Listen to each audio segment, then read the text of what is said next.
Baik adik-adik sekalian, di pertemuan kali ini kita akan berbicara tentang perencanaan usaha atau yang dikenal dengan business plan. Tadi sudah dijelaskan oleh pembekala dan sudah dijelaskan juga contohnya, contoh business plan yang dibuat oleh Rizda, Samsinar, dan Ola yang dipresentasikan atau dilombakan di Palembang beberapa bulan yang lalu, dan kemudian mendapatkan juara, terpilih menjadi juara satu. Dan tentu ini menjadi ide, menjadi inspirasi bagi kita bersama, terutama adik-adik sekalian dalam membuat bisnis plan. Nah, bagaimana sebenarnya bisnis plan ini adalah sebuah rencana. Segala sesuatu itu berawal dari sebuah rencana. Nah, kita akan lihat sebenarnya apa itu bisnis plan, lalu bagaimana cara membuatnya. Adik-adik sekalian rahimallah, perencanaan usaha atau dikenal dengan bisnis plan. Untuk melakukan sesuatu harus ada rencana yang telah ditetapkan dalam pikiran dan tulisan. Jadi ada dua ya, dalam pikiran dan dalam tulisan. Kebanyakan kita dalam pikiran tapi tidak tertulis. Sedangkan orang ingin melihat sesuatu yang tertulis, kira-kira gitu. Jadi dua ya, boleh ada di pikiran tapi kemudian diterjemahkan di dalam tulisan, dieksekusi di dalam sebuah produk. Nah, termasuk dalam perencanaan bisnis. Rencana bisnis adalah proses pengambilan keputusan dan dasar bagi tindakan-tindakan yang akan dilakukan pada masa akan datang. Nah, tahapan perencanaan usaha. Yang pertama yang harus dilakukan adalah riset. Ya. Nah, riset dan survei lapangan, perilaku konsumen, pasar, tren, tingkat permintaan. Nah, ini yang dilakukan oleh Ola, Rizda, dan Samsinar tadi. Bagaimana kemudian melihat riset ya berapa kebutuhan, berapa potensi masyarakat, lalu apa yang dibutuhkan dan berbagai macamnya. Nah, ini tentu menjadi sangat penting sekali. Tidak mungkin kita punya ide bisnis, tidak mungkin kita bisa punya bisnis plan kalau kemudian tidak melihat riset dulu. Contoh misalnya, Mas Menteri Nadiem misalnya, ketika pulang dari luar negeri, dia lihat bahwa begitu crowded-nya Jakarta, begitu macet dan berbagai macamnya, kemudian dia punya ide bagaimana kemudian membuat Gojek, lalu kemudian Gokar dan berbagai macamnya. Kemudian lahirlah ada Grab dan berbagai macamnya. Lalu kemudian yang kedua adalah pengumpulan data dari internal dan eksternal. Nah, ini tentu menjadi sangat penting sekali. Setelah riset, lalu kumpulkan datanya. Lalu kemudian yang ketiga adalah evaluasi data dan pengolahan data untuk memastikan data akurat.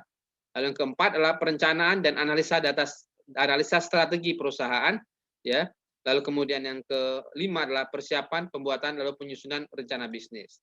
Nah, saya pikir 5 itu secara sederhana. Lalu kemudian rencana bisnis juga bisa dilakukan dengan mengidentifikasi rencana bisnis, merancang konsep bisnis, membuat peta jalan bisnis, menentukan alternatif strategi sebagai rencana cadangan antisipasi dalam minimal risiko, ada plan A, ada plan B, ada satu lagi plan namanya emergency planning.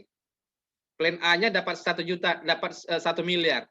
Plan B-nya ada nawarin 0,5 miliar. Emergency planning-nya berapapun harus dieksekusi.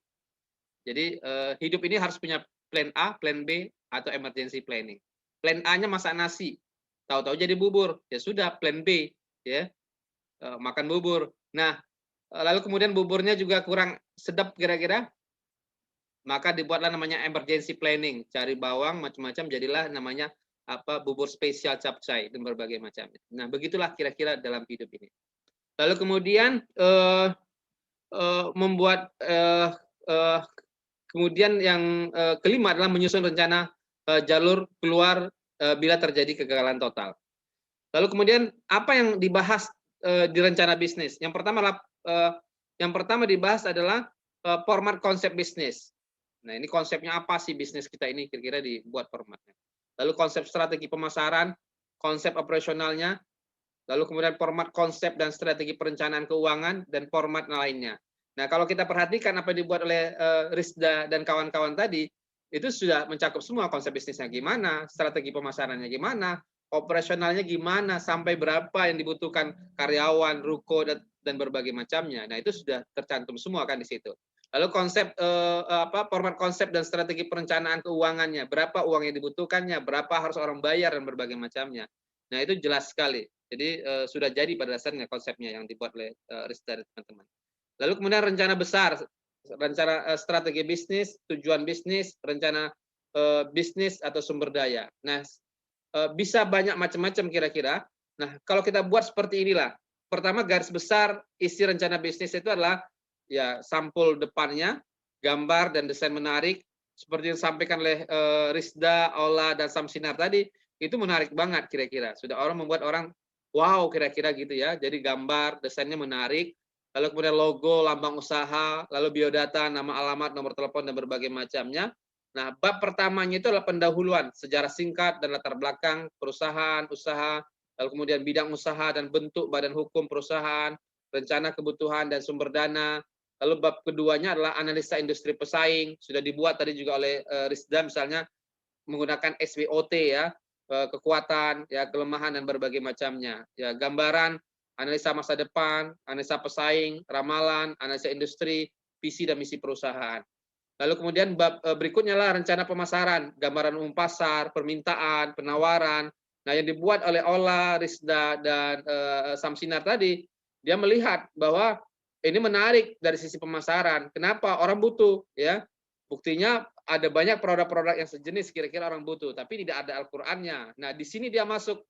Nah, ketika yang lain tidak membutuhkan Al-Qur'an, tidak menyajikan Al-Qur'an tahfidz dan berbagai macamnya, harus ada yang lain. Nah, disinilah kemudian menariknya brandingnya Tiga Sekawan kira-kira gitu. Nah, gambaran lalu kemudian gambaran umum pasar, permintaan, penawaran, apalagi di tengah pandemi COVID, semua harus menyesuaikan dengan online. Lalu kemudian rencana penjualan dan pangsa pasar, strategi pemasaran, perusahaan, dan strategi pesaing. Lalu kemudian bab berikutnya lah rencana operasi dan manajemen, organisasi, perizinan, kegiatan operasional, ya. Lalu kemudian dan jadwal pelaksanaan, lalu inventaris kantor dan supply kantor dan berbagai macamnya. Lalu kemudian bab rencana produksi dan operasi, produk, rencana proses produksi atau operasional. Lalu kemudian rencana kapasitas produksi atau operasional, rencana kebutuhan tanah dan bangunan, rencana pemasangan dan prasarana penunjang, rencana kebutuhan mesin dan peralatan, rencana kebutuhan bahan baku dan bahan pembantu. Lalu kemudian bab rencana keuangan, rencana sumber pendanaan usahanya di mana, tadi sudah jelaskan misalnya bagaimana dia membuat sistem syirkah dan berbagai macamnya. Ya, lalu proyeksi keuangan, analisa kelayakan usaha, analisa keuntungan. Nah, kapan dia bilang break even point-nya, kapan keuntungannya, dengan menggunakan teori cost ya, misalnya ini Masya Allah luar biasa. Jadi berapa total cost-nya? Nah, ini perpaduan antara kuliah mikro, kewirausahaan dan berbagai macamnya. Lalu kemudian bisnis plan kalau secara sederhana ya, kita bisa buat setidaknya dengan menggunakan 6 aspek inilah kira-kira. Yaitu bisa menggunakan yang tadi, bisa menggunakan yang bisnis plan secara sederhana. Tinggal ada tulis nanti di kertas misalnya atau di handphone atau apa, deskripsi usaha adek. Saya mau buka usaha apa misalnya, kuliner olah misalnya atau apa gitu ya, atau misalnya Amar atau Saliha misalnya, Mas Amar atau Saliha branding atau apa kira-kira, atau Metana misalnya, Metana keren banget kira-kira, Metana apa misalnya apa mau apa bisnis apa Metana, mau makanan, mau pakaian, apa yang terbayang? Ya? Belum ada bayangan ya. Kalau Nabila apa mau bisnis apa kira-kira? Nabila Collection misalnya kan sudah banyak tuh Nabila Collection, nah, gitu kan. Lalu Nada misalnya begitu juga kira-kira. Nah bisa buat semuanya. Deskripsi usahanya apa misalnya? Usahanya kuliner atau usahanya pakaian atau apa? Lalu produk dan jasa. Nah ada orang memilih produk saja, ada orang memilih jasa, atau bisa memadukan produk dan jasanya. Lalu kemudian pasar, ya. Nah, pasarnya ditentukan kira-kira di mana, lalu kemudian atau pasarnya bagaimana menguntungkan atau tidak kira-kira, apalagi di tengah pandemi seperti ini. Tapi selalu ada keberuntungan, ya. Dalam kondisi sulit biasanya ada saja keberuntungan, ya. Lalu kemudian lokasi usaha. Nah, apalagi sekarang lokasi usaha bisa offline, bisa online. Lalu kemudian kondisi persaingan, lalu manajemen. Nah, kalau mau sederhana, buat aja di 6 caranya, membuat 6 ini aja lah kira-kira.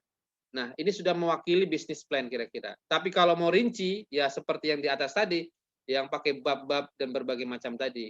Nah, tapi kuncinya ala kuli hal adalah action, action, dan action. Nah, itulah yang membuat kemudian bisnis plan menjadi sebuah produk. Sehebat apapun ide bisnisnya adik-adik, kalau tidak pernah action, dia tidak akan pernah menjadi sebuah produk bisnis. Jadi kuncinya di situ ada sekalian. Nah, saya pikir itu ya. Jadi komplit lah hari ini dari bisnis plan yang sudah jadi, yang sudah dilombakan dan juara satu, sudah ada dilihat. Nah, secara teori dari Pak Hendra seperti itu. Nah, secara teori juga dari pemakalah tadi sudah disampaikan juga. Nah, tinggal sekarang apakah ada termasuk orang-orang yang terkesima, wow, kira-kira gitu, wow, keren teman gue, atau kemudian gue bangkit, gue bikin, gue harus bisa, dosennya sama, makannya sama, nah murojaahnya sama, ya, tapi kemudian kenapa gue nggak bisa, dia bisa, kenapa gue nggak bisa, nah, jadi gue harus bisa juga kira-kira, gue bikin produk juga kira-kira gitu ya, jadi semangat. Nah, bayangin kalau suatu saat begitu banyak produk-produk, nah kebayang oleh adik sekalian, hidup ini akan panjang ceritanya, akan panjang umur hidup ini kalau kita berpulang kepada Allah hari ini, tapi kemudian kita sudah menghasilkan sebuah produk yang bermanfaat untuk orang banyak. Jadi yang dikenang itulah bukan lahir di Ciputat, meninggal di Ciputat, yang dikenang itu adalah produknya. Produk mahir ini akan dikenang oleh banyak orang, meskipun nanti Ola, Samsinar, ya, dan Rizda tidak ada. Bagaimana dengan adik-adik? Produk apa yang ada akan sajikan untuk umat? Produk apa yang ada ditampilkan untuk hidup ini? Buatlah produk. Bukankah Rasulullah mengatakan sebaik-baik kalian yang bermanfaat untuk banyak orang? Sebaik-baik kalian yang punya produk yang bisa dijual, ada dapat keuntungan, dapat keberkahan, orang lain juga mendapatkan manfaatnya. Nah, saya pikir itu ya. Mudah-mudahan bermanfaat. Kita akan diskusi kalau ada yang ingin ditanyakan atau yang ingin didiskusikan lebih lanjut. Silakan.